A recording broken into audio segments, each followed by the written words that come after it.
हरे कृष्णा कृष्ण कृष्ण हरे हरे, हरे रामो राम रामो हरे हरे। तो सभी भक्तों का स्वागत है आज के भागवत कथा में। तो प्रभुपाद जी बताते थे, उनकी एक एक शिक्षण है, वो शिक्षण हमारे लिए बहुत महत्वपूर्ण है। हमें जो है इसे हमेशा अपने जीवन में अपनाना चाहिए। प्रभुपाद बोले कि अगर हमारे पैर में कांटा लग जाए, तो कईयों के पैर में कांटा लगा होगा तो उनको मालूम है, जब कांटा लग जाता है तो कांटे का एक भाग पैर में रह जाता है, छोटा सा। प्रभुपाद बोले अगर पैर में से कांटा निकालना है और आपके पास कोई साधन न हो, तो आपको दूसरा कांटा लेके उससे निकालना चाहिए। तो प्रभुपाद बोले उसी तरह से हम लोग इस भौतिक जगत में हैं, और भौतिक जगत की बहुत सारी चीजें हैं जो हमें जो है उपयोग करनी पड़ती है, जिससे हम प्रचार कर सकें, जिससे हम लोगों तक पहुंच सकें और जो है भक्ति का ज्ञान दे सकें। तो कोई भी चीज जो है वो उसके उपयोग पे सिद्ध करता है कि वो सही है कि गलत है। अगर हर कोई चीज अगर हम भगवान की सेवा में लगा सकते हैं, तो उसका सदुपयोग हो रहा है, और उसको माया समझ के हमें उसे तिरस्कार नहीं करना चाहिए। प्रभुपाद बोले यूटिलिटी इज द प्रिंसिपल। तो प्रभुपाद ये चार चीज बोलते थे हमेशा, जो भक्तों को हमेशा ध्यान रखना है।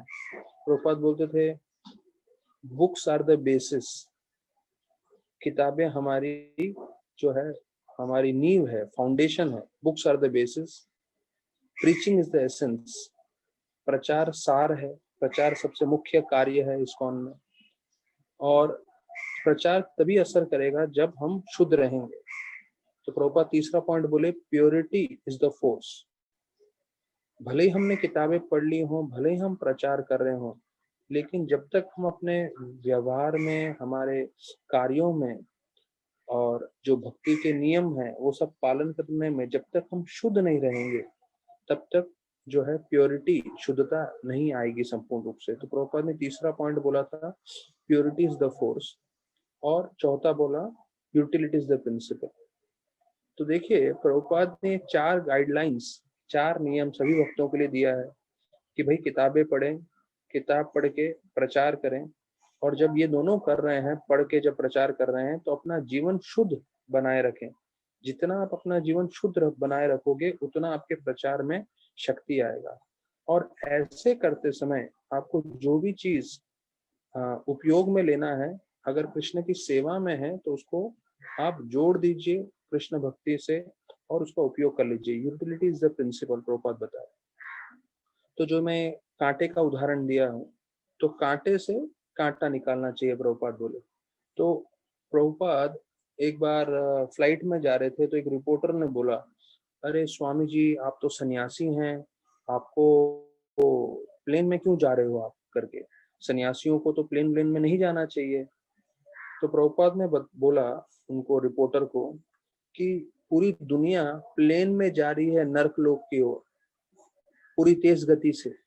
अगर मुझे पूरी दुनिया को बचाना है, जो नर्क में जा रहे हैं वो भी तेज गति से, पूरे प्लेन की गति से जा रहे हैं, तो मैं बैलगाड़ी में जाऊंगा तो उनको बचा नहीं पाऊंगा, मुझे भी प्लेन में ही जाना पड़ेगा उनको बचाने के लिए।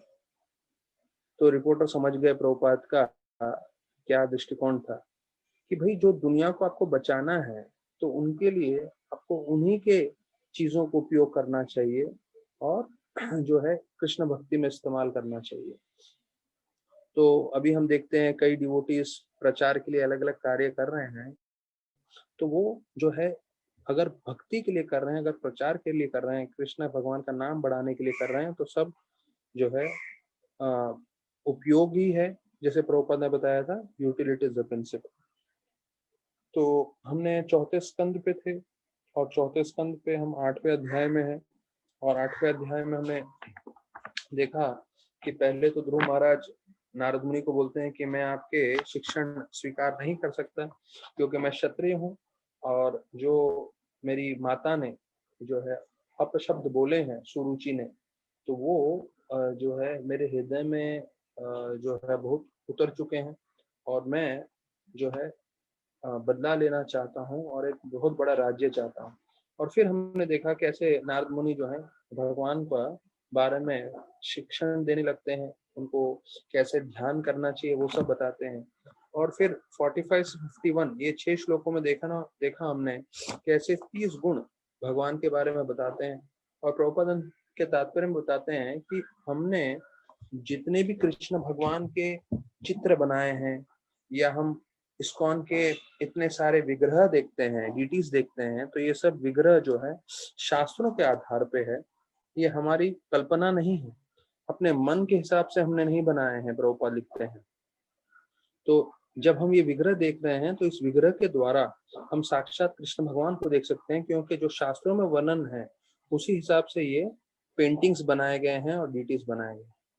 यहाँ तक कि प्रभुपाद बोले कि जो वृंदावन की राधा रानी है, तो वृंदावन के जो विग्रह हैं राधा श्याम सुंदर जी, तो उसकी प्रभुपाद बोले जो राधा रानी है ये एक्चुअल वृंदावन की राधा रानी के जैसी दिखती हैं करके प्रभुपाद ने बताया। और जिसको बनाने वाले हैं वही वृंदावन के पांडे ब्रदर्स करके, जो मूर्ति बनाते हैं वहां पे वृंदावन में। और पांडे ब्रदर्स बोलते हैं कि जो कोई भी जो है, ये डीटीज इंस्टॉलेशन हुआ था शायद 76 की बात होगी, 76, हाँ 76 का टाइम होगा तब इंस्टॉल हुआ होगा। तो 76 से मान लीजिए अभी 2020 हो रहा है, मतलब 44 ईयर्स हो गए इसको। तो और पांडे ब्रदर्स इतने फेमस थे क्योंकि प्रभुपाद के समय जो कृष्ण बलराम के सबसे मुख्य विग्रह हैं वो सब कृष्ण बलराम डीटीज, राधा श्याम सुंदर गौर निताय सब उनके यहाँ से बने।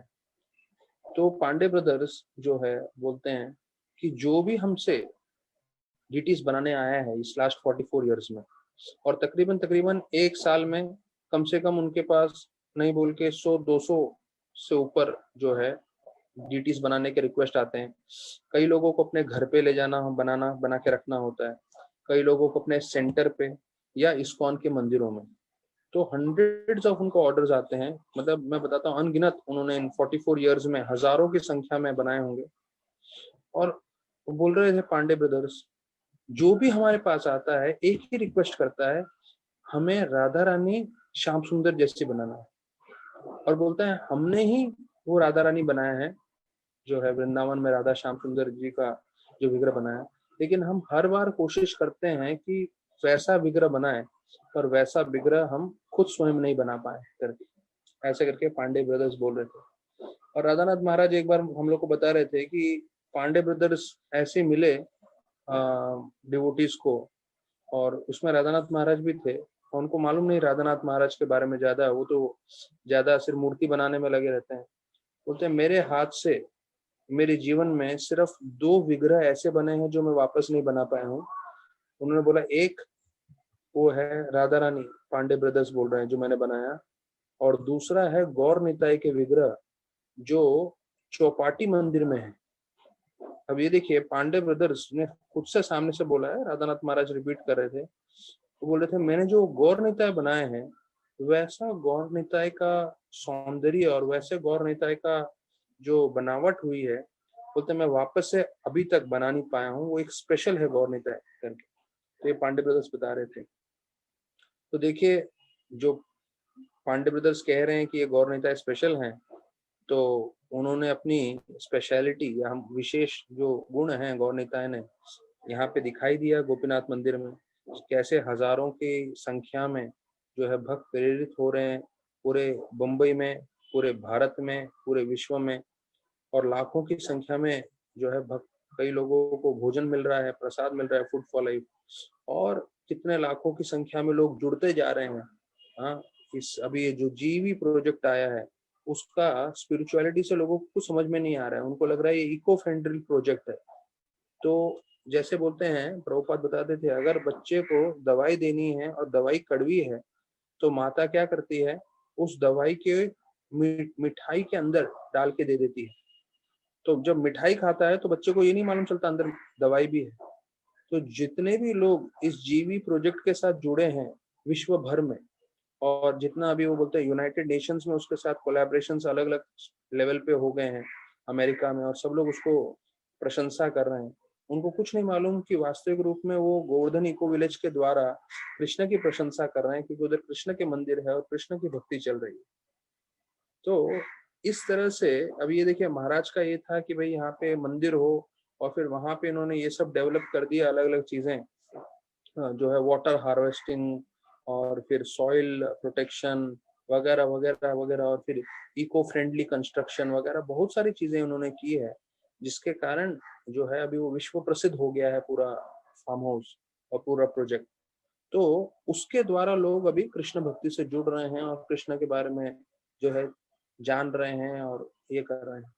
तो देखिए, अलग अलग तरीके से कृष्णा से जुड़ने का तरीका है, सीधे से नहीं तो टेढ़े से सही, लेकिन जुड़े वो अति आवश्यक। तो 52वें श्लोक में हमने देखा नारद मुनि बता रहे हैं कि जो भक्ति से जुड़ जाते हैं वो सबसे बड़ा शुभ मार्ग है, और फिर बोलते हैं हमारे सारे अनर्थ विनाश हो जाते हैं, और फिर बोलते हैं कि हमें सबसे ऊंचा आनंद प्राप्त होता है, और जो एक बार भक्ति से जुड़ जाता है वो कभी भक्ति छोड़ के जा नहीं सकता। तो हमने इसके बारे में पूरा सुना था। और प्रभुपाद बोलते हैं कि मनुष्य जीवन की सार्थकता होती है अगर वो पूरा जीवन भर भक्ति से जुड़ा रहे। तो 52 श्लोक के तात्पर्य में बोला है कि one who practices this way cannot deviate from the service of the Lord, and that makes his life that makes him perfect in mission of human life। कि जो मनुष्य हमें शरीर मिला है, उस मनुष्य शरीर की सार्थकता कब होगी, जब हम जीवन पर्यंत भक्ति कर पाएंगे। जैसे बताते हैं, भक्ति में आना मुश्किल, भक्ति में आने के बाद भक्ति में टिके रहना मुश्किल, मतलब भक्ति छोड़ के जाए नहीं, और फिर अंतिम में बताते हैं भक्ति में रहते हुए उत्साहित रह के खुश रहना सबसे मुश्किल। तो ये 3 स्तर है, भक्ति में आना मुश्किल है, भक्ति में आने के बाद भक्ति में लगे रहना जीवन पर्यंत मुश्किल है, और जो भक्त लगे हैं वो हमेशा जो है उत्साहित रहें, खुश रहें, प्रसन्न रहें, और दूसरों को ये प्रसन्नता बांटे, वो सबसे मुश्किल है। तो अगर कोई भक्ति में टिका रहा जीवन पर्यंत, तो प्रभुपाद बोलते हैं कि इनका जीवन सार्थक है। क्यों? क्योंकि वो जो है भगवत धाम जा पाएंगे। तो फिर हम देखते हैं आगे के श्लोक में कैसे ओम नमो भगवते वासुदेवाय ये मंत्र दिया गया था। तो जैसे अभी कलयुग के लिए हम लोग को हरे कृष्णा महामंत्र दिया है, और उस समय प्रभुपाद बताते हैं कि ये मंत्र दिया गया था ध्रुव महाराज को जप करने के लिए। तो फिर आगे वर्णन किया गया है 55 श्लोक पे मैं आ रहा हूँ, 55 और 56 श्लोक में। फिर वो बोलते हैं कि आपको जल से और भगवान के लिए, भगवान को फूल फल सब्जी ये सब अर्पण करना चाहिए, और विशेष रूप से तुलसी अर्पण करना चाहिए, जिसका हमने चर्चा किया था। तुलसया प्रियाया प्रभुम करके संस्कृत के श्लोक में आ रहा है, यहाँ पे आखिरी लाइन पे है, तुलस्या प्रियाया प्रभुम। तुलस्या प्रियाया प्रभुम मतलब कि तुलसी जो है वो भगवान को बहुत प्रिय है। तो जब भी हम तुलसी की सेवा कर रहे हैं, याद रखिए हम जो है भगवान को बहुत प्रसन्न कर रहे हैं, क्योंकि तुलसी भगवान को बहुत प्रिय है।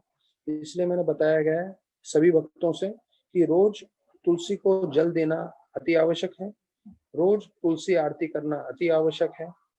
और हो सकता है शायद किसी का दिनचर्या इतना व्यस्त हो कि उसके पास समय नहीं हो बैठ के मृदंग करताल के साथ परिवार के साथ कीर्तन कर सके।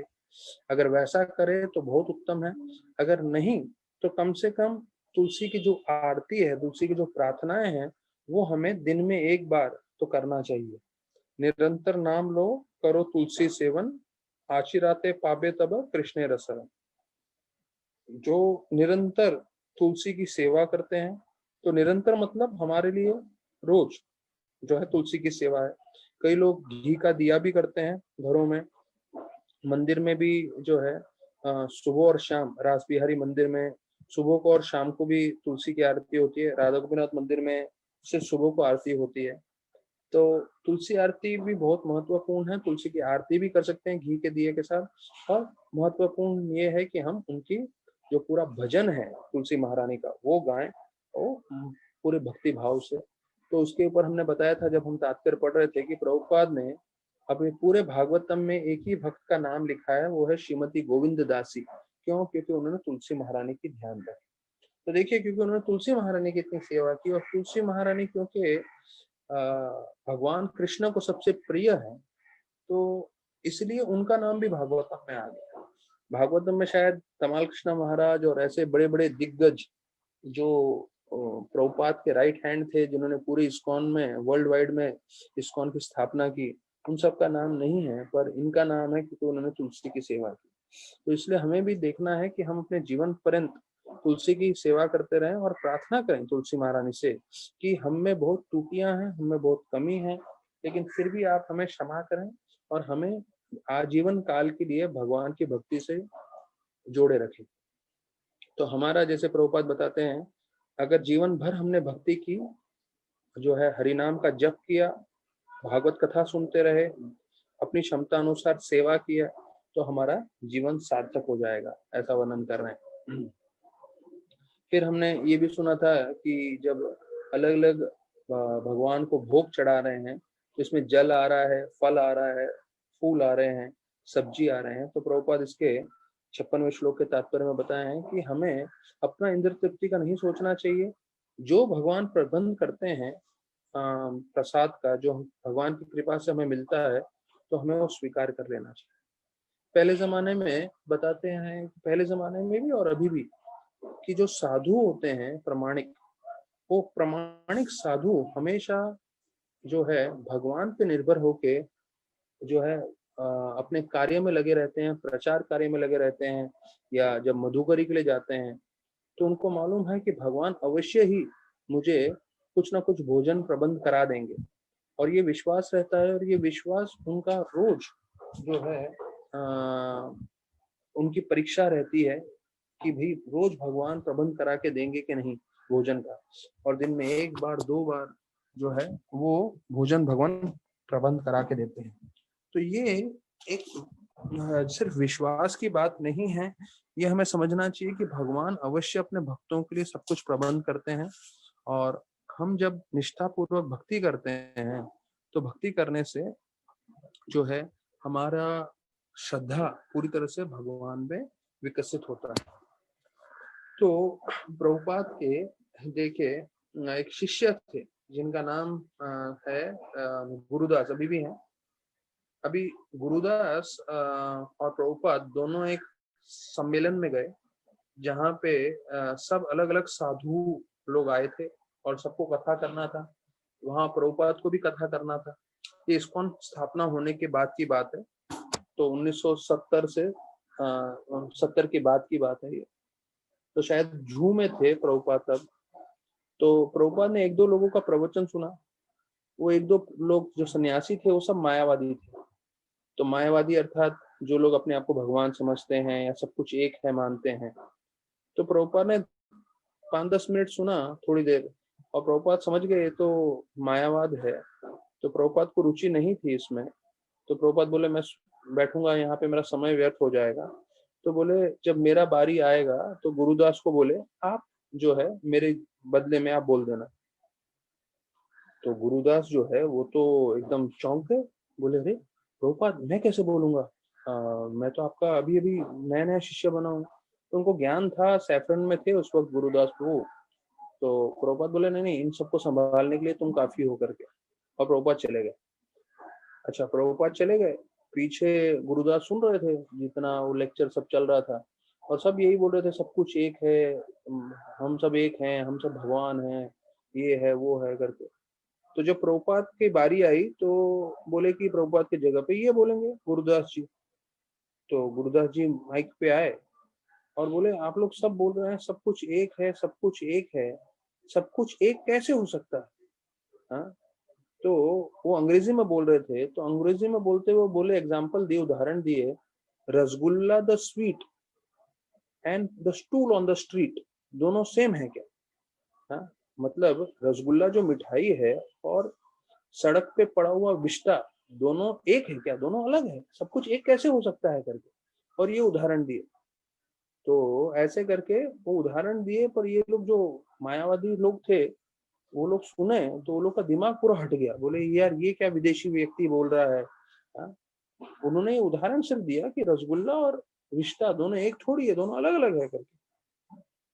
तो ये लोग को इतना बुरा लगा, सीधा प्रभुपाद के पास चले गए और प्रभुपाद को बोलने लगे, अरे प्रभुपाद, आपके शिष्य जो हैं वो हमारा अपमान कर रहे हैं। तो प्रभुपाद बोले क्या हुआ, क्या बोले वो, आपको अपमान क्यों लग गया। तो वो बोल रहे हैं आपके शिष्य हमको बोल रहे हैं कि हमें सड़क पे से जाके विष्ठा खानी चाहिए। अब देखिए लोग बढ़ाते चढ़ाते कैसे हैं बातों को। उन्होंने उदाहरण क्या दिया था कि मिठाई और विष्ठा दोनों अलग अलग हैं, और जब तक प्रभुपाद के कान पे पहुंचा वो क्या बोले कि ये हमें बोल रहा है कि सड़क पे जाके विष्ठा खाए करके। तो प्रभुपाद बोले ऐसे कैसे हो, मैं बुलाता हूँ करके। तो गुरुदास को बुलाए और बोले है तुमने क्या उदाहरण दिया, इन सबको बुरा लगा। तो बोले प्रभुपाद मैंने तो सिर्फ इतना बताया कि ये समान नहीं है, क्या मिठाई और विष्ठा समान होता है क्या। तो प्रभुपाद बोला अच्छा क्या ऐसा बोला तुमने, तो बोला हाँ। तो फिर प्रभुपाद इनकी तरफ मुड़े और बोले कि मेरे जो विदेशी शिष्य है ना वो थोड़े बहुत ज्यादा ग्राफिक हैं, बहुत ज्यादा डिटेल में बताते हैं और उनको कल्चर का थोड़ा ज्ञान नहीं है, तो क्षमा कर दीजिए करके ऐसे बोल के उनको भेज दिए। अच्छा, ये लोग सब मायावादी सब चले गए। फिर प्रभुपाद वापस से श्रवण के थ्रू गुरुदास को बुलाया, बोले गुरुदास अरे वो क्या उदाहरण दिए तुम। तो बोले हाँ मैंने वो उदाहरण दिया that rasgulla on rasgulla the sweet and the stool on the street are not the same. प्रोपद बोले एक्सीलेंट उदाहरण, सबसे बढ़िया उदाहरण दिया, मैं बहुत खुश हूं तुमसे। और तुमने पूरा मायावादियों का खंडन किया और इस तरह से खंडन किया कि वो तिल मिला के मेरे पास भागे भागे आ गए, तुम मेरे प्रामाणिक शिष्य हो। तो प्रभुपाद को मालूम था कब किसको कैसे जो है हैंडल करना है, कैसे उनको जो है संभालना है। तो यहाँ पे फिर वर्णन आ रहा है कि उनको बोलते हैं कि आपको विग्रह बनाना चाहिए मिट्टी का और जल से, जंगल के अंदर। तो हमने वो सुना कि इसमें अलग अलग 8 तरह के पदार्थ होते हैं जिससे विग्रह बनते हैं। लेकिन ध्रुव महाराज के लिए, क्योंकि वो मधुवन में थे, जंगल में उनके लिए उनको जाने को बोला है और जंगल में उनको कुछ सामग्री नहीं मिलने वाली है, इसलिए मिट्टी और जल से ही विग्रह बनाए और उस विग्रह की पूजा कर सकते हैं, उनको ध्यान कर सकते हैं, ऐसे करके बताया गया है। तो 57 श्लोक में प्रभुपाद बताते हैं कि भक्ति मतलब नवलता भक्ति है। भक्ति का जो है प्रहलाद महाराज को जो पूछा गया था भक्ति के बारे में आप वर्णन कीजिए, आपको सबसे अच्छा क्या लगता है, तो उसके बारे में वर्णन कीजिए, हिरण्यकशिपु बोलते हैं।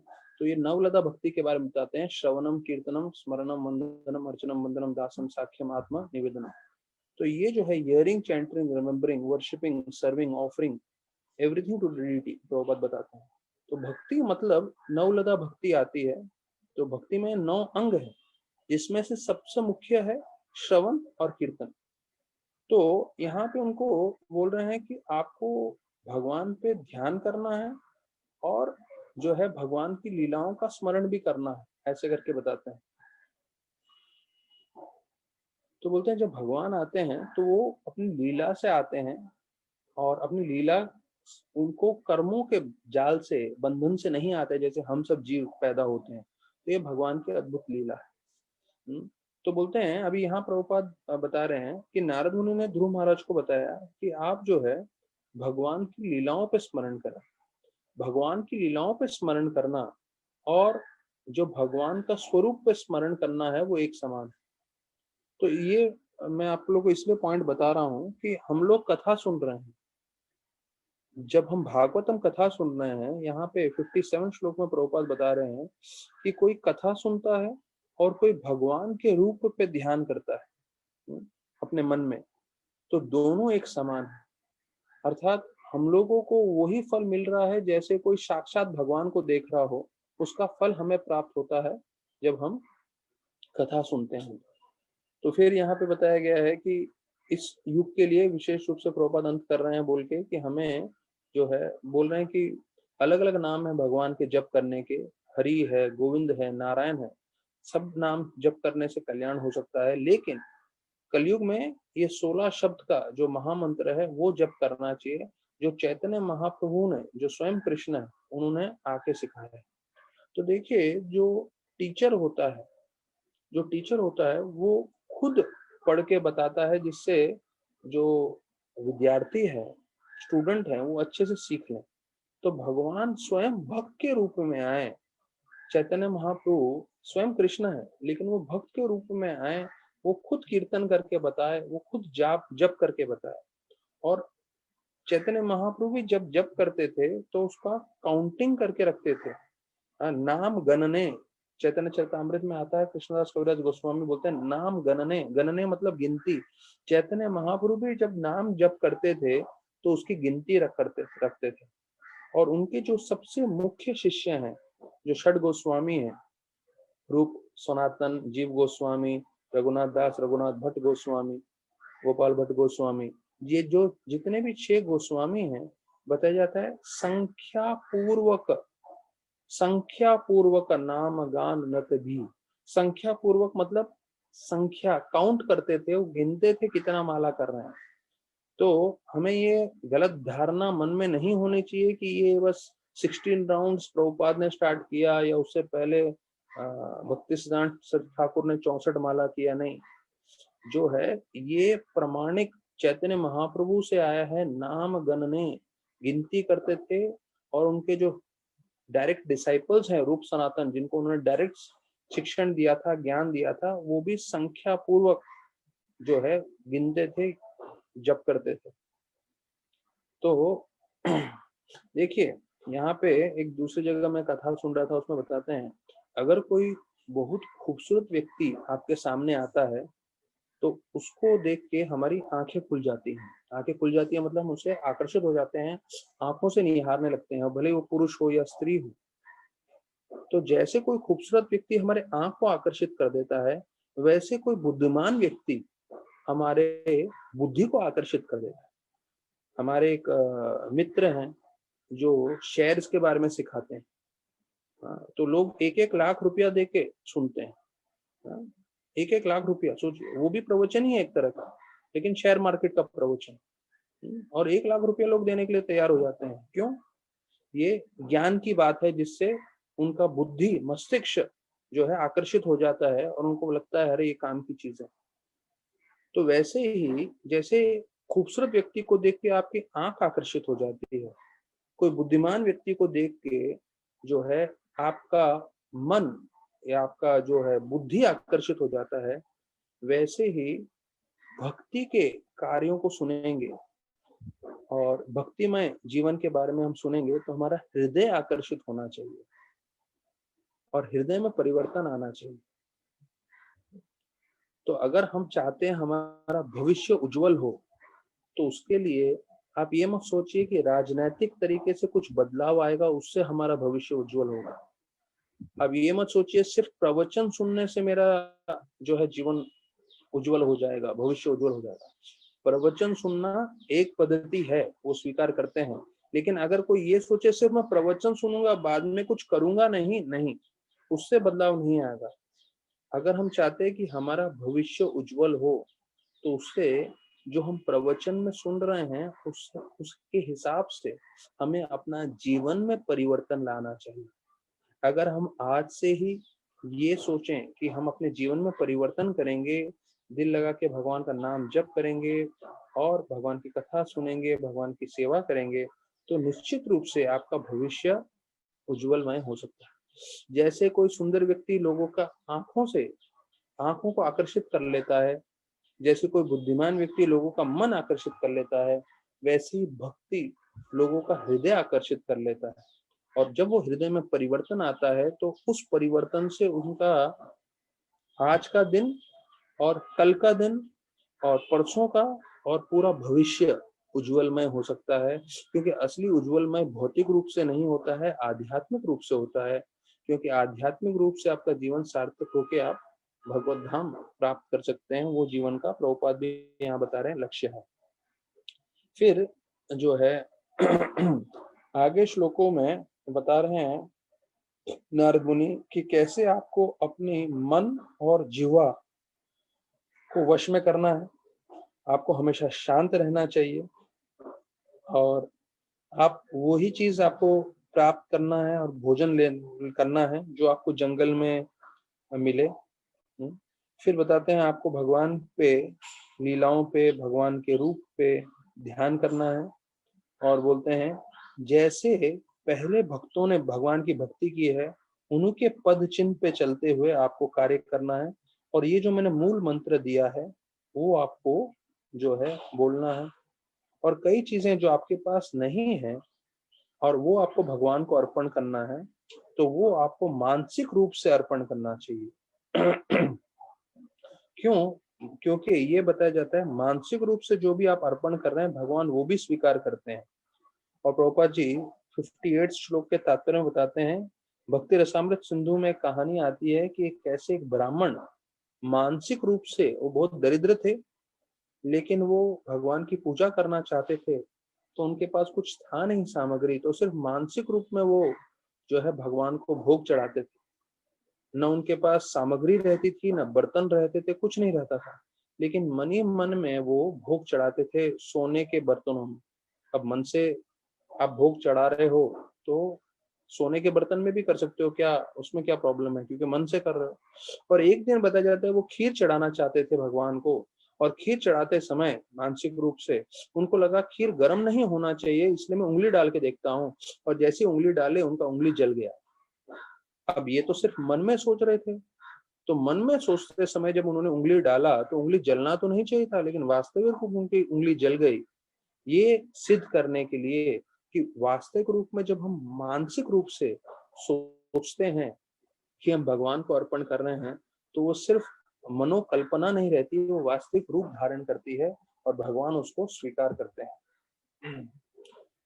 तो बोलते हैं अगर हमारे पास कोई सामग्री नहीं है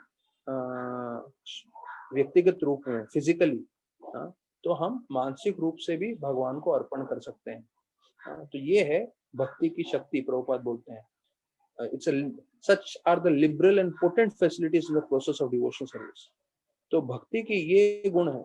अभी शायद आम का सीजन खत्म हो गया है, लेकिन अगर आज आप चाहते हैं तो अभी भी भगवान को आप आम अर्पण कर सकते हैं मानसिक रूप से। तो प्रभुपाद बताते हैं कि it is recommended here that even if one cannot arrange to worship the form of the Lord with the recommended paraphernalia, one can simply think about the form of the Lord and about the form of the Lord and mentally offer everything recommended in the Shastras. तो अभी बोल रहे हैं देखिए, अगर हमारे पास सामग्री नहीं है तो आप मानसिक रूप से अर्पण कर सकते हैं। और भगवान, अगर आपके पास विग्रह भी नहीं है तो भी कोई बात नहीं, आप मानसिक रूप से भगवान के विग्रह की भी जो है चिंतन कर सकते हैं और अर्पण कर सकते हैं।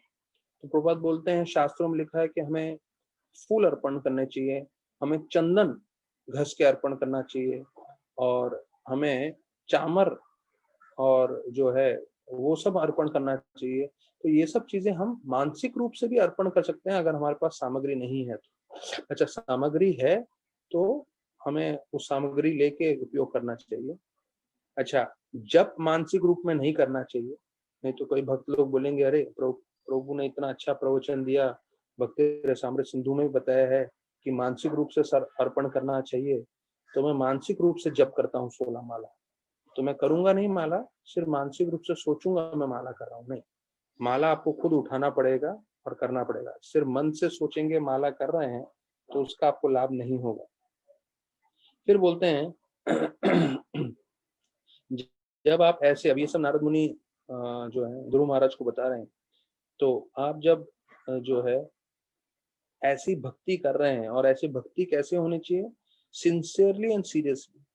तो प्रभुपाद का ये भाई बार बार एक परपट में आता है और कोट किया गया है ये चीज, line, if one does bhakti sincerely and seriously without ulterior motive he will achieve Lord's grace. तो अगर आप भगवान की कृपा चाहते हैं तो ये सिंसियरली एंड सीरियसली हमें करना चाहिए।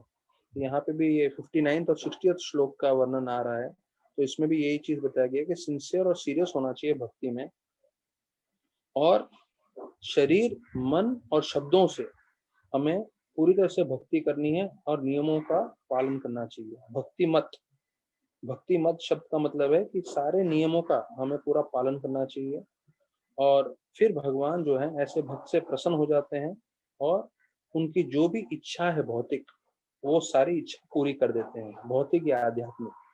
हाँ, भव वर्धन, भाव वर्धन। भाव वर्धन का मतलब है कि आपके जो यहाँ पे प्रभुपाद भाव वर्धन के मतलब बता रहे हैं, the Lord who increases the ecstasy of the devotee. भाव वर्धन, वर्धन मतलब बढ़ना, बढ़ाना, वर्धन करना। तो जो हमें आनंद है, जो हमें भक्ति से प्राप्त हो रहा है, भगवान वो आनंद बढ़ा देते हैं अगर हम जो है भक्ति करें, सिंसियरली करें, सीरियसली करें, शब्द अपने शरीर अपने मन के द्वारा करें, नियम का पूरा पालन करें, तो भाव वर्धनम। तो अगर हम चाहते हैं कि हमारे जो मन में भक्ति में आनंद बढ़ता रहे, तो ये सब पालन करना जरूरी है। ध्यान पूर्वक जप करना जो है, सिंसियरली सीरियसली करना, शब्द मन और शरीर तीनों को भगवान की सेवा में लगाना और नियमित रूप से पालन करना। तो प्रभुपाद 60वें श्लोक के तात्पर्य में बता रहे हैं कि भक्ति इतनी शक्तिशाली है कि कोई भक्ति कर रहा है तो उसके मन में जो भी इच्छा है, तो भगवान पूरी कर लेते हैं। मन में जो भी आपकी इच्छाएं हैं, प्रभुपाद के शब्द हैं, और मुझे इसका प्रैक्टिकल प्रूफ भी है। मुझे मालूम है कई भक्तों को भक्ति का इच्छा कुछ नहीं था, भक्ति कर रहे थे लेकिन मन में सिर्फ भौतिक इच्छाएं थी, और उन्होंने ये भौतिक इच्छा किसी को बोला भी नहीं, सिर्फ भगवान को सामने प्रकट किया, भौतिक इच्छा वो भी पूरी हो गई। मतलब भगवान पूरा ऐसा सुनते हैं और भगवान आदान प्रदान करते हैं।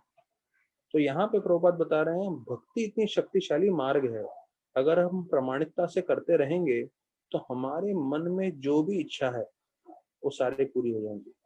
मैं अपना खुद का अनुभव बताऊं आपको, मतलब अधिकांश का मेरे जीवन में, अभी इतने सालों से मैं भक्ति कर रहा हूँ, तो मतलब ऐसे तो क्या है, मेरे को सिद्धांत तो समझ में आ गया कि हमें भौतिक इच्छाएं नहीं करनी चाहिए, लेकिन क्योंकि क्या है, हम शुद्ध भक्त नहीं है, तो हमारे मन में कभी ये इच्छा कभी वो इच्छा आती है। तो लेकिन वो सारी इच्छाएं जो है पूरी हो जाती है कृष्ण की कृपा से। एक बार गौर गोपाल प्रभु बता रहे थे, वो मारवाड़ी हैं, और मारवाड़ियों में एक आइटम होता है गजक। तो कुछ मिठाई थी, कोई उनको दे रहा था और खत्म हो गया, मतलब देते समय एक आध पीस मिला या नहीं मिला ऐसा करके। तो उनके मन में बहुत तीव्र इच्छा हुई कि मुझे गजक खाना है, गजक खाना है। तो वो बोले अभी उधर तो खत्म हो गया था, जो भक्त लाकर आए थे एक ही पीस बचा था, क्या हो गया था, कुछ तो हुआ था।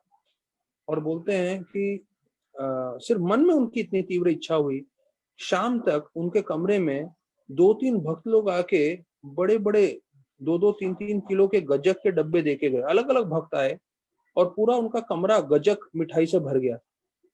तो वो बोल रहे थे कि भगवान देखिए, अगर हमारे मन में भौतिक इच्छाएं भी होती हैं तो कैसी पूरी कर देते हैं। एक भक्त बोल रहा था लॉकडाउन में, अरे आम मिलेगा कि नहीं मिलेगा, लेकिन वो भक्ति कर रहे थे प्रामाणिक रूप से। तो लॉकडाउन के अंदर भी उनके घर में पेटी पे पेटी आ गया आम का। ये इसी इसी लॉकडाउन की बात कर रहा हूँ मैं। तो आप सिर्फ इच्छा करिए, सारी इच्छाएं पूरी हो जाएंगी। लेकिन बेहतर है भौतिक इच्छा मत करिए, आध्यात्मिक इच्छा करिए। आध्यात्मिक इच्छा करने से आपका भी कल्याण होगा, दूसरों का भी कल्याण होगा। तो बताया जाता है, देखिए हम लोग, कई लोग जो लोग भागते हैं, हाँ, तो जिंदगी में सब लोग भाग रहे हैं। जैसे बोलते हैं, गौर गोपाल प्रभु के मुझसे सुना था मैंने, you should not go in your life, you should grow in your life. तो गो मतलब जाना और ग्रो मतलब बढ़ना। तो आपको बढ़ना चाहिए अपने जीवन में, सिर्फ बिताना नहीं है अपना जीवन। तो अधिकांश लोग अपना जीवन बिता के मर जाते हैं ना। भौतिक भौतिक रूप से जो भी कार्य किए, चलो उसका तो कोई फल है ही नहीं, मतलब कुछ अच्छे कर्म भी हैं तो भी आपको यहीं पे फल भोगना है। पर आध्यात्म सबसे महत्वपूर्ण है, उसमें बढ़ने का हमें पूरा जीवन चेष्टा करना चाहिए, वो असली कामयाबी है। तो उसको बोलते हैं ग्रोइंग इन योर लाइफ। तो बोलते हैं जैसे लोग अपना जीवन व्यतीत कर रहे हैं तो सब लोग भाग रहे हैं। तो भागने को अंग्रेजी में बोलते हैं रेस।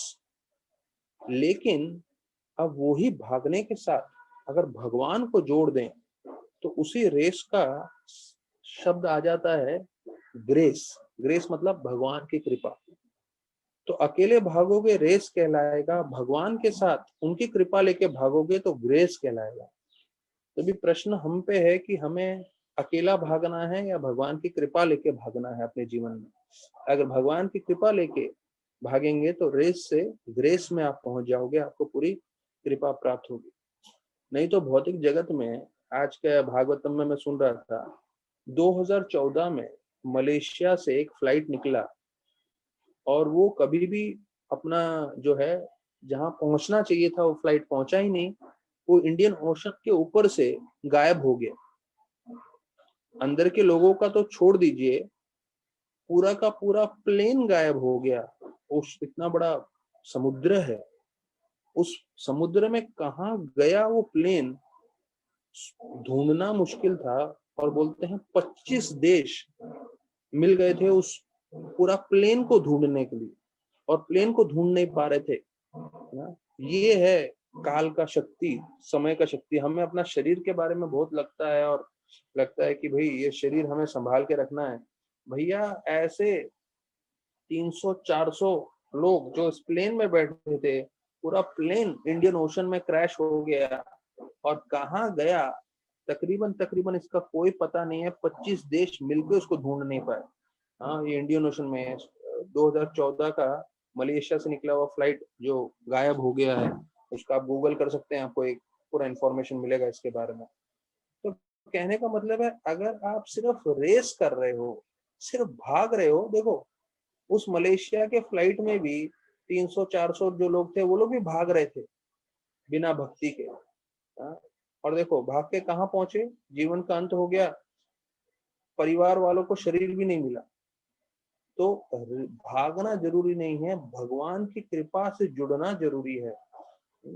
जैसे बोलते हैं एक होता है कैंडल और एक होता है आइसक्रीम। तो आइसक्रीम के लिए बोलते हैं पिघलने से पहले खा लेना चाहिए, और कैंडल के लिए बोलते हैं जो मोमबत्ती होता है कि पिघलने से पहले वो ज्यादा से ज्यादा रोशनी दे देता है। तो आइसक्रीम मालूम है हमें, आइसक्रीम सबने खाया हुआ है कि पिघलने से पहले खाना चाहिए। और कैंडल के लिए भी मालूम है, जब रोशनी चली जाती है तो हम मोमबत्ती चलाते हैं, तो पिघलने से पहले जितना होता है वो रोशनी दे देता है। उसी प्रकार से बोलते हैं, जब हम भक्ति कर रहे हैं, जब हम भक्ति अपने जीवन में लाते हैं, हमारा जीवन परिवर्तित हो जाता है। तो हम भी एक मोमबत्ती के समान हैं। हमारा जीवन अंत होने से पहले जितना हो सके हमें दूसरों का जीवन में भी प्रकाश करना चाहिए, आध्यात्म देना चाहिए। और जो लोग जुड़ गए, जो लोग बदल गए, उनका जो है जीवन सार्थक हो जाएगा। तो एक मोमबत्ती अपना जीवन में जल जल के हर पल दूसरों को रोशनी देता है। तो उसी प्रकार से हमें अपने जीवन में भी जो है दूसरों को रोशनी देने की कोशिश करना चाहिए और उनका जीवन सार्थक करने की कोशिश करनी चाहिए। प्रभुपाद जो है अपने 61 श्लोक के तात्पर्य बता रहे हैं, एक होते हैं कर्मी, एक होते हैं ज्ञानी, एक होते हैं योगी और एक होते हैं भक्त। तो जो कर्मी होते हैं वो इंद्र भोग में लगे होते हैं, ज्ञानी जो होते हैं वो आध्यात्म के बारे में सिर्फ जानना की कोशिश करते हैं या मुक्ति के लिए मेहनत करते हैं। पर इन दोनों से योगी बेहतर है, क्योंकि योगी भगवान के चरणों पे ध्यान लगाते हैं, भगवान के रूप पे ध्यान लगाते हैं। लेकिन योगी से भी बढ़कर होते हैं भक्त, क्योंकि भक्त भगवान की सेवा में ही नहीं लगते, वो दूसरे लोगों को भी भगवान की सेवा में लगाने की चेष्टा करते हैं, कोशिश करते हैं और मेहनत करते हैं। तो ये बहुत ही मुश्किल कार्य है। जो लोगों ने भी प्रचार किया है उनको मालूम है, एक भक्त को भी भक्ति में लाने में पसीना छूट जाता। हम लोग दूसरे IWS प्रोग्राम में चर्चा कर रहे थे, भक्तिदान ठाकुर बोलते हैं एक व्यक्ति को भक्त बनाने के लिए 20 gallons of bucket of blood बहाना पड़ता है। 20 गैलन मतलब जो है हमारे पूरे जीवन में जितना हमारे शरीर में खून बनता है, हाँ, वो पूरा खून बहाना पड़ता है एक व्यक्ति को भक्त बनाने के लिए। लेकिन अगर वो भक्ति से जुड़ जाए तो उसका जीवन सार्थक होगा और वो दूसरों का जीवन भी सार्थक कर सकते हैं। तो प्रभुपाद बताते हैं कि जितना हम इंद्र भोग से हमारा मन दूर रहेगा, उतना हम शुद्धता से जो है भक्ति कर पाएंगे। तो ये गीता में भी बताया गया है, भोग ऐश्वर्य परस्ता नाम तया पास चेतसाम व्यासात्मिका बुद्धि समाधो न विद्यते, कि जब तक हम भोग और ऐश्वर्य से आसक्त रहेंगे तब तक हम शुद्धता से भक्ति नहीं कर सकते। तो यहाँ पे फिर 52वें श्लोक में बताते हैं कि इतना सब सुनने के बाद जो है यहाँ पे जो है बोल रहे हैं 61 श्लोक में हमने जो अभी पढ़ा उसमें बोलते हैं कि आपको इंद्र भोग से दूर रहना है, और नारद मुनि ने उनको शिक्षण दिया है, विरक्त इंद्रिया रातो, और फिर आपको भक्ति भाव पूर्वक करना है, और नितंत्र, नितंत्र मतलब बिना रुके, जैसे हम लोग बोलते हैं ना निरंतर करना चाहिए, हमेशा करना चाहिए, नित्यम भागवत सेव्या। तो वही चीज आ रहा है यहाँ पे 61 श्लोक में। यहाँ पे शब्द यूज हुआ है संस्कृत में नितंत्र, निरंतर, निरंतर मतलब हमेशा, कंटिन्यूसली, कॉन्स्टेंटली प्रभुपाद लिखते हैं, और प्रभुपाद लिख रहे हैं 24 आवर्स डेली, मतलब 24 घंटा प्रभुपाद जो है निरंतर क्या कर रहे हैं। तो हम लोग 24 घंटा तो नहीं कर सकते, जो एक आध घंटा भागवतम है, जो एक आध 2 घंटा जपा है, तो 3 घंटा हुआ, और बाकी जितना समय मिल सके अपनी क्षमता अनुसार हमें भक्ति करना चाहिए। पर प्रभुपाद यहाँ बता रहे हैं निरंतर। नारद मुनि ध्रुव महाराज को बोले निरंतर भक्ति करिए और इंद्र भोग में मत पड़िए, तो आप अवश्य जो है भगवान की कृपा प्राप्त कर पाएंगे, ऐसे करके बताते हैं। तो ध्रुव महाराज जो है मधुवन की ओर निकल जाते हैं। तो ध्रुव महाराज अपने गुरु नारद मुनि को परिक्रमा करते हैं, उनको दंडवत करते हैं, और फिर मधुवन की ओर जाते हैं, जहाँ पे बताया जाता है भगवान के चरणों के चिन्ह है, हरे चरना चर्चितम। तो ये 52वें श्लोक में आ रहा है, हरे चरना चर्चितम, ये लास्ट लाइन में है श्लोक में, कि भगवान हरि के चरणों का इम्प्रिंट या चिन्ह पूरे मधुवन में है। तो राधानाथ महाराज बता रहे थे हम लोग भक्ति कर रहे हैं, और भक्ति करते करते कभी कभी हमारा उत्साह खत्म हो जाता है, उत्साह नहीं रहता, थक जाते हैं शारीरिक रूप से, मानसिक रूप से, या कोई और कारणवश जो है हमारा उत्साह नहीं रहता। तो महाराज बोले जब उत्साह नहीं रहता फिर भी आप उत्साहित रूप से कार्य करते रहिए। आप में उत्साह नहीं है लेकिन आप फिर भी ऐसे कार्य करिए जैसे आपको उत्साह है। तो बोलते हैं तब जाके भगवान आपसे प्रसन्न होंगे और आपको उत्साह देंगे। तो देखिए अगर हमें उत्साह नहीं भी है फिर भी हमें ऐसे कार्य करना चाहिए जिससे जो है हमें हमें ऐसा व्यतीत हो कि हमें उत्साह है, और फिर भगवान हम पे प्रसन्न हो जाएंगे और फिर उत्साह देंगे, और एक बार भगवान उत्साह देंगे तो हम फिर उत्साहित रूप से हमेशा भक्ति कर सकते हैं। हाँ, तो अगर जब कई बार भक्तों के मन में ये शंका रहती है कि कभी कभी हमें उत्साह नहीं होता प्रभु जी प्रवचन सुनने में, उत्साह नहीं होता हमें जपा करने में, तो उत्साह नहीं भी है तब भी करते रहिए। जब भगवान देखेंगे कि आप सिंसियरली मेहनत कर रहे हैं जबकि आपको उत्साह नहीं है तब भी, तो भगवान आप पे प्रसन्न होकर आपको पूरी तरह से उत्साह देंगे।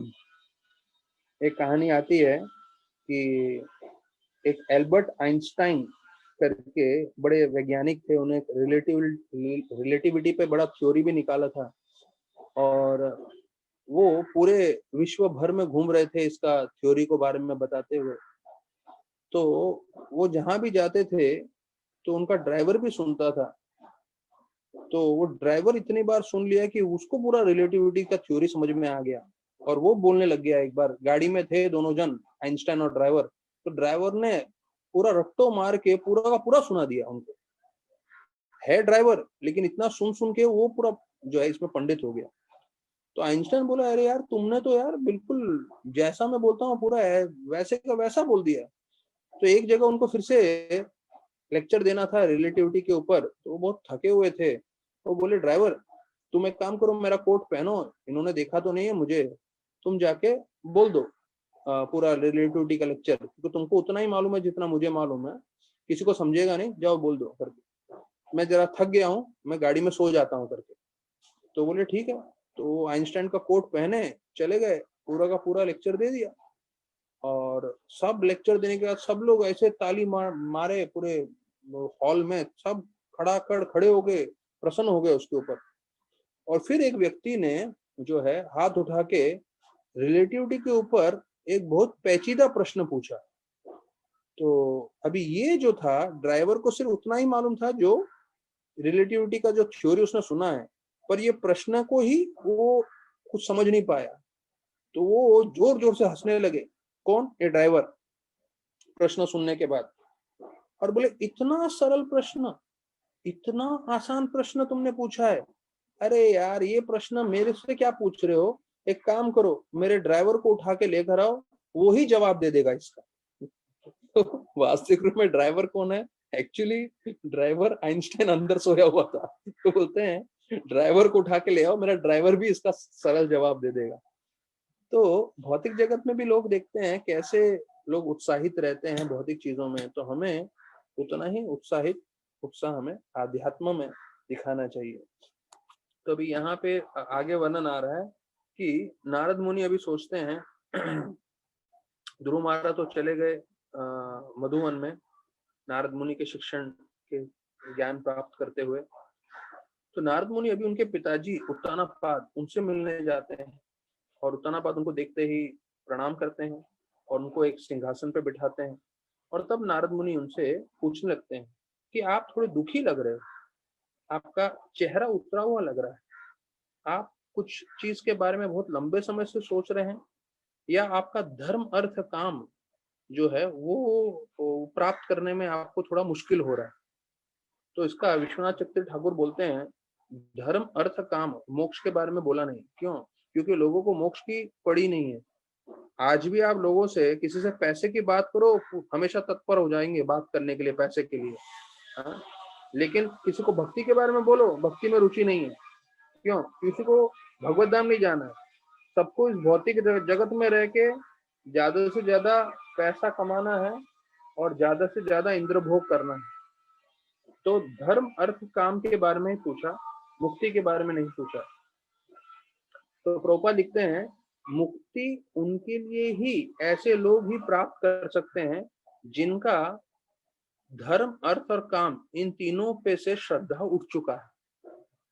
तो भक्ति रसामत महाराज बताते थे कि कई लोगों को, जो लोग भौतिक जगत में फ्रस्ट्रेटेड हैं, बहुत दुखी हैं, बहुत तकलीफ में हैं, वो लोग सही कैंडिडेट हैं जो है भक्ति में प्रगति करने के लिए या भक्ति में जुड़ने के लिए।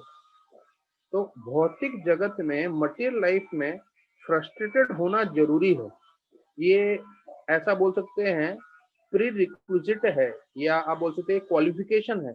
जैसे हर जगह जाने के लिए आपकी योग्यता लगती है, जैसे कॉलेज में जाने के लिए आपका जो है 10th का डिग्री होना चाहिए, तब आपको कॉलेज में एडमिशन देते हैं।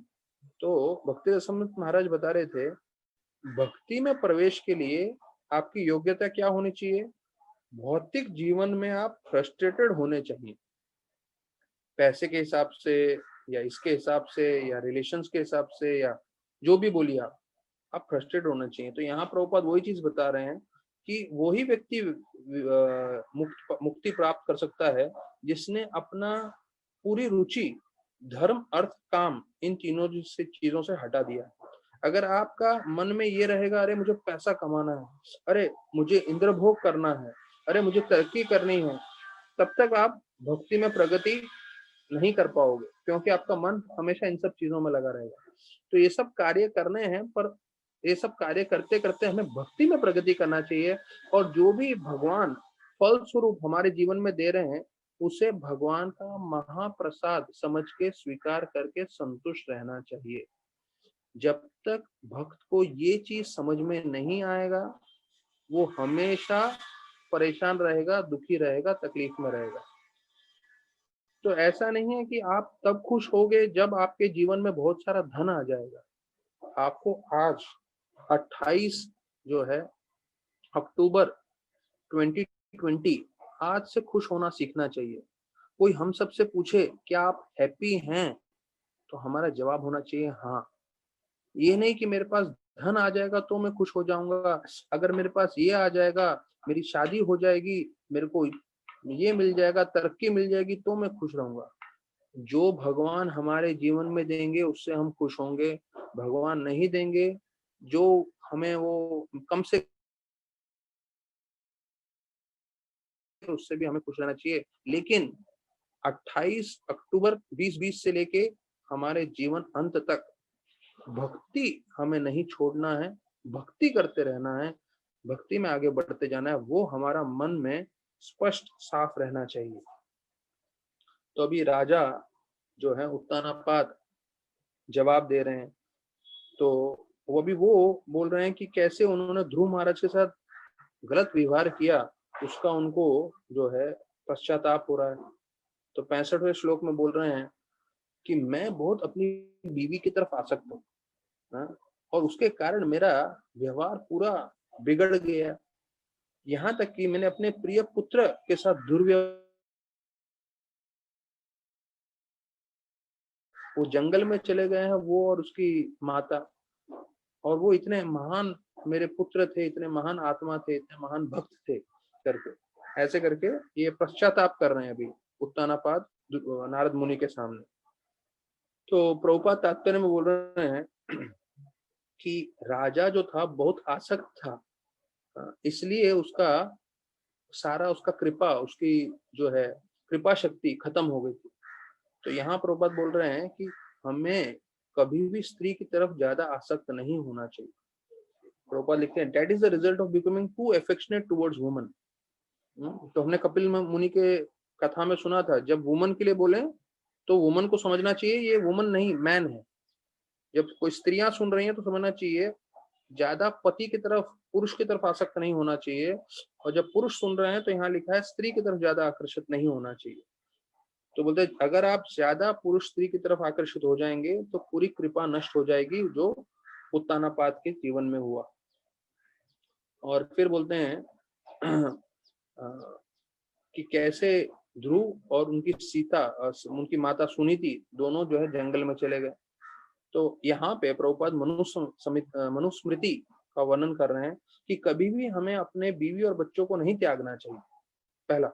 दूसरा बोलते हैं हाँ, अगर वो सुनते नहीं है, वो नियम पालन नहीं कर रहे हैं, तो कभी कभी आप जो है sometimes it can be given up, अर्थात मनुस्मृति में बोला गया है कि बीवी बच्चों का हमेशा ही ध्यान रखना चाहिए। हाँ, अगर कोई बीवी बच्चे सुन नहीं रहे हैं, बिल्कुल नियम नहीं पालन कर रहे हैं, तो कभी कभी, और उसमें भी sometimes can be given up, ऐसा नहीं कि निश्चित रूप से अगर कोई सुनता नहीं छोड़ देना चाहिए, नहीं, तो कभी कभी आध्यात्मिक हिसाब से त्याग करना अनिवार्य हो सकता है। तो देखिए, अगर आप खुद से आसक्ति नहीं हटाओगे तो क्या आपका जीवन आपको लेके जाने वाला है। मेरे पास मीना कुमारी जो है एक बहुत प्रसिद्ध हीरोइन है, हीरोइन थी, शायद कई लोगों ने इसका नाम भी नहीं सुना होगा क्योंकि यंग जनरेशन के लोग हैं, अधिकांश लोग उसके बाद ही पैदा हुए होंगे। वो 1972 में उनका देहांत हो गया था, बॉम्बे में ही एलिजाबेथ नर्सिंग हॉस्पिटल में। और वो एक टाइम की फेमस हीरोइन थी मीना कुमारी, और वो अकेली मरी हैं। और उसके बारे में आप सर्च करोगे, गूगल करोगे तो मालूम चलेगा, डिप्रेशन में अकेली, लिवर सिरोसिस से मरी, कोई उसके पास में नहीं था। तो ये मैं आपको सिर्फ एक हीरोइन के बारे में बता रहा हूँ, ऐसा नहीं है, ये अधिकांश लोगों के जीवन में ऐसा होने वाला है। अगर आप आध्यात्म से नहीं जुड़े हो, हाँ, और सिर्फ भौतिक रूप से अपना जीवन व्यतीत करते जा रहे हो, तो आपका भविष्य उज्जवल नहीं है, अंधकारमय है। तो इसलिए हमें आध्यात्म से जुड़ना चाहिए और जितना अपनी क्षमता अनुसार भक्ति करनी चाहिए। तो कल हम 4 बजे फिर सुनेंगे कि कैसे उत्तानापाद जो है नारद मुनि को बताते हैं कि मैंने और क्या क्या गलतियां की, और उसके बारे में नारद मुनि कैसे जवाब देते हैं, और ध्रुव महाराज की तपस्या वो कैसे करते हैं, वो सब कल हम चर्चा करेंगे। और अंतिम भाग रहेगा कि ध्रुव महाराज की तपस्या का क्या असर रहा, और कल फिर ये अध्याय 8वां अध्याय हम समाप्त करेंगे। तो बहुत बहुत धन्यवाद सभी भक्तों का जो जुड़े इस कथा के लिए साथ। हरे कृष्ण।